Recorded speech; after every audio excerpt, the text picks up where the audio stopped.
नमस्कार दोस्तों, आज की इस वीडियो में आप सभी पीएफ मेंबर्स को बताने वाला हूं कि जो पीएफ का क्लेम है वो कितने दिनों तक अंडर प्रोसेस में रहता है। यानी पीएफ क्लेम अप्लाई करने के बाद जो पैसा है वो हमारे बैंक अकाउंट में कितने दिनों के बाद आता है। अब देखिए, मैं जो भी आप लोग को बताऊंगा बिल्कुल लीगल प्रूफ के साथ बताऊंगा, दिखाऊंगा सब कुछ अपनी कंप्यूटर स्क्रीन पे, ताकि आप लोगों को सब कुछ बिल्कुल अच्छी तरीके से समझ आ जा पाए। अब देखिए, एक चीज तो मुझे बहुत अच्छे से पता है कि आपका भी पीएफ क्लेम काफी दिनों से अंडर प्रोसेस में पड़ा हुआ है, जो पैसा है वो बैंक अकाउंट में आ नहीं रहा है। आप काफी ज्यादा परेशान हो तो टेंशन मत लो, इस वीडियो के लास्ट में मैं आप लोगों को उसका सॉल्यूशन भी बताऊंगा। और साथ ही साथ जो इस टाइम आप लोग ये चीज गौर कर रहे होगे कि इस टाइम सभी पीएफ मेंबर्स का पीएफ क्लेम पास होने में यानी अंडर प्रोसेस से सेटल होने में काफी ज्यादा टाइम लग रहा है, तो इसका कारण भी बताऊंगा कि इतना टाइम इस बार क्यों लग रहा है, सब कुछ आप लोगों को बताऊंगा। तो चलिए फटाफट शुरू करते हैं आज की इस वीडियो को। अब देखिए, सबसे पहले एज पर द रूल बात कर लेते हैं कि जो कौन सा क्लेम है वो कितने दिनों में पास होना चाहिए, कितने दिनों में बैंक अकाउंट में आना चाहिए, ऐसा ईपीएफओ कहता है, ठीक है ना। अब देखिए, यहां पर ईपीएफओ का एक रूल है, सर्विस स्टैंडर्ड, ठीक है ना। इन्हें चार्ट बना रखा है किसके लिए, फॉर एम्प्लॉइज, जितने भी पीएफ मेंबर हैं जिनके यहाँ पर बता रखा है सर्विसेज कि कौन सा क्लेम करने पे कितने दिनों में पैसा आता है, ठीक है ना। यहाँ पर सेटलमेंट एज पर स्कीम, मतलब कि स्कीम के मुताबिक कितने दिनों में पैसा अकाउंट में आता है। उसी के साथ साथ settlement as per citizen charter, ठीक है। अब देखिए, सब कुछ अच्छे से समझा रहा हूं। अब देखिए, यहां पर मैं आप लोग को अच्छे से दिखा देता हूं एक बार। यहां पर देखिए, अगर आप अप्लाई करते हो फॉर्म नंबर 19 के लिए, यानी पीएफ फाइनल सेटलमेंट के लिए अप्लाई करते हो, तो अगर भाई आप देख सकते हैं यहां पर मैं पहले ये वाला पढ़ के बताता हूं, है ना। देखिए, settlement time as per citizen charter, citizen charter के हिसाब से जो सेटलमेंट है, जो क्लेम सेटल है, वो 7 दिनों के अंदर हो जाना चाहिए, ठीक है ना। 7 दिनों के अंदर मिनिमम, कि 7 दिनों के अंदर अगर आप 19 फॉर्म नंबर अप्लाई करते हो तो जो पैसा है वो सेटल हो जाना चाहिए। और ज्यादा से ज्यादा 20 दिन के अंदर जो पैसा है वो आपके बैंक अकाउंट में आ जाएगा। मतलब समझने की कोशिश करिए, ईपीएफओ ऐसा कहता है कि अगर आप फॉर्म नंबर 19 अप्लाई करते हो तो 7 दिनों के अंदर क्लेम सेटल हो जाएगा, ज्यादा से ज्यादा 20 दिन लगेंगे, उसी के अंदर जो पैसा है वो आपके बैंक अकाउंट में आ जाएगा। समझ आ गया आप लोगों को। अभी पूरी सच्चाई भी बताऊंगा, ध्यान से सुनना।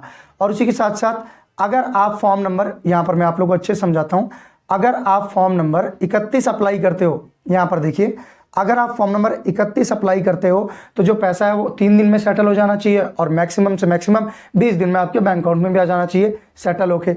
और वहीं अगर आप पैंडेमिक, यानी आप देख सकते हो ना कोविड-19 वगैरह वाला, तो भी क्लेम 3 दिन में सेटल हो जाना चाहिए, और मैक्सिमम 20 दिन में जो पैसा है वो बैंक अकाउंट में आ जाना चाहिए, 20 दिन में सेटल हो जाना चाहिए, ठीक है ना। अब ऐसे के ऐसे देखिए, अब यहाँ पर मैं आप लोगों को जो हमारे काम का थे वो 3 ही थे, ठीक है ना। ईपीएफओ ऐसा कहता है कि अगर आप 19 फॉर्म नंबर यानी फाइनल पीएफ के लिए अप्लाई करते हो तो ज़्यादा से ज़्यादा 7 दिन लगेंगे हमें क्लेम सेटल करने में, और 20 दिन के अंदर जो पैसा है वो बैंक अकाउंट में आपके आ जाएगा, ऐसा ईपीएफओ कहता है।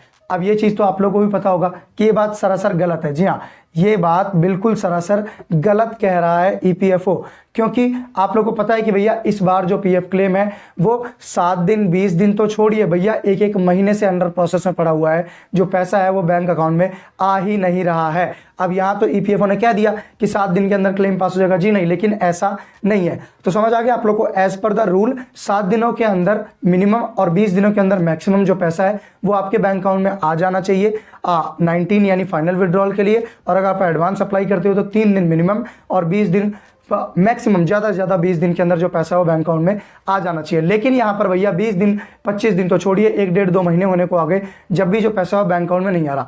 अब सबसे पहले मैं आप लोगों को बताता हूं कि इसका कारण क्या है। सबसे पहली बात तो ऐसा ईपीएफओ कहता है, अब पीएफ भी जो कहता है वो नहीं करता है। मैं सीधी बात बताता हूं, पता नहीं करेक्शन वाला इतने दिनों से रूल ला रखा है, अभी तक पोर्टल पे आया ही नहीं। काम की बात पे आते हैं।